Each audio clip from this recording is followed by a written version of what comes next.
एक तरफा प्यार या साधु का श्राप।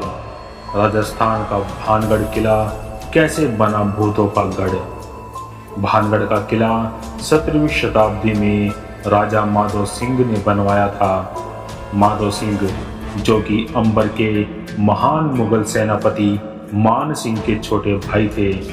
किले के परिसर में भव्य हवेलियों और सुनसान बाजारों के अवशेष देखे जा सकते हैं, जो किले के समृद्धि वाले दिनों का संकेत देते हैं। आज यह किला भारत की सबसे भूतिया जगहों में से एक गिना जाता है।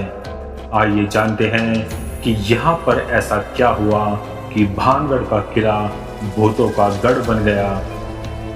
भानगढ़ का शानदार किला राजस्थान के अलवर जिले की हरी भरी पहाड़ियों के बीचों बीच मौजूद है। 17वीं शताब्दी में बना यह किला अपने आसपास की खूबसूरती और बेहतरीन आर्किटेक्चर के लिए मशहूर है, लेकिन उससे भी ज़्यादा मशहूर है इस किले की भूतिया कहानी। किले से जुड़ी ऐसी कई कहानियां हैं जिनमें यहाँ आने वाले लोगों को चिल्लाता हुआ तांत्रिक, मदद के लिए गुहार लगाती महिला और टूटती चूड़ियों की आवाज़ सुनाई देती है। आइए जानते हैं कैसे शाही परिवार का यह किला भारत की सबसे भूतिया जगहों में से एक बन गया है। पूरी बस्ती के साथ भानगढ़ किला 5 बड़े बड़े गेट से संरक्षित था। शाही महल के अलावा भानगढ़ में 1720 तक 9000 से अधिक घर थे, जिसके बाद धीरे धीरे यहाँ की आबादी कम हो गई।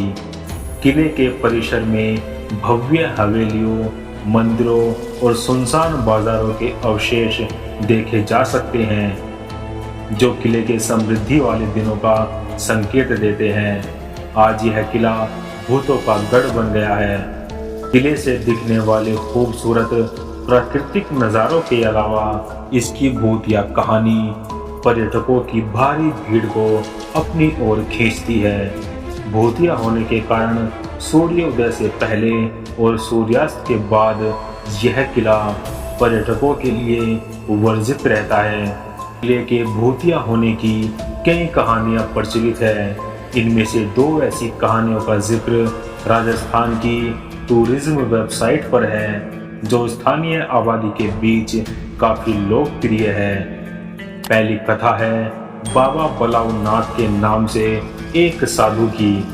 इसके मुताबिक राजा माधो सिंह के भानगढ़ किले बनाने से बहुत पहले वहां पास में ही बाबा बलाऊ नाथ ध्यान किया करते थे।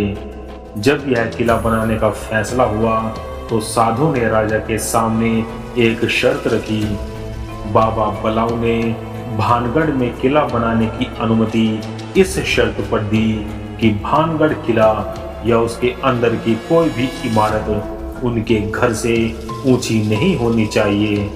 इसके साथ ही चेतावनी भी दी गई कि अगर किसी संरचना की छाया साधु के घर पर पड़ती है तो किले में बसा पूरा शहर नष्ट हो जाएगा। कहा जाता है कि माधो सिंह के पोते अजब सिंह ने इस चेतावनी को नज़रअंदाज कर दिया और किले की ऊंचाई बहुत ज़्यादा बढ़ा दी। नतीजन साधु के घर पर छाया पड़ी और चेतावनी के तहत पूरा शहर नष्ट हो गया। भानगढ़ की भूतिया कहानियों में से एक कहानी राजकुमारी रत्नावती से जुड़ी है। राजकुमारी रत्नावती बहुत सुंदर थी और देश के शाही परिवारों में उसको चाहने वालों की अच्छी खासी तादाद थी। काले जादू में माहिर एक तांत्रिक को राजकुमारी से प्यार हो गया। एक दिन जब राजकुमारी अपनी सहेलियों के साथ खरीदारी करने गई तो जादूगर ने उसे एक इत्र खरीदते हुए देखा। तांत्रिक ने राजकुमारी के इत्र को लव पोशन में बदल दिया।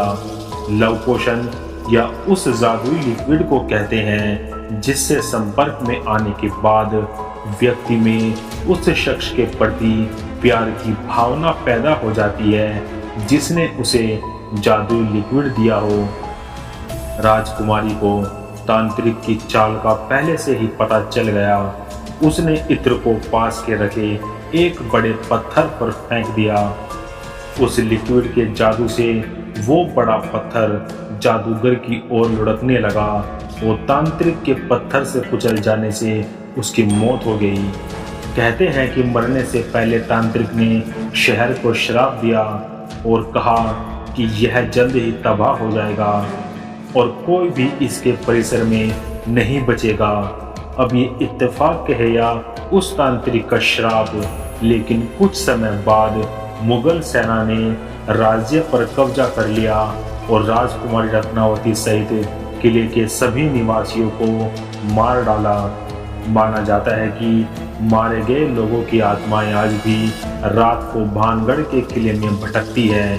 कई लोग इनकी आवाजों को सुनने का भी दावा करते हैं। आज की हमारी वीडियो में इतना ही। अगर आपको हमारी ये वीडियो अच्छी लगी तो लाइक करें, शेयर करें और जाते जाते हमारे चैनल को सब्सक्राइब करें।